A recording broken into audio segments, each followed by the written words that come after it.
امریکا د طالبانو بريدونه د ځواکونو ايستلو بهير نه اغېزمنوي. د امریکا دفاع وزارت پینټاګون کندهار کې د امریکایي ځواکونو پر اړه د طالبانو توغندیزو بریدونو ته په خبرګون کې ویلي چې د طالبانو بریدونه د عسکرو ایستلو بهير نه اغېزمنوي.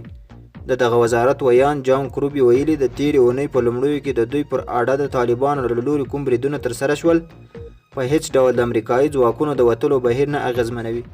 د کروبي په خبره دغه ډول بریدونه بې اغېزې دي او د دوی د وتلو پر څرنګوالي هیڅ تاثیر نشي لرلی. باید وویل شي چې د مۍ په لومړۍ نیټه طالبانو یو ځل بیا د امریکا له لوري د ځواکونو ایستلو کې د ځنډ د وهې تړون سرغړونه ګڼلې وه او خبرداری ورکړی و چې پر وړاندې به یې مناسب ګامونه واخلي.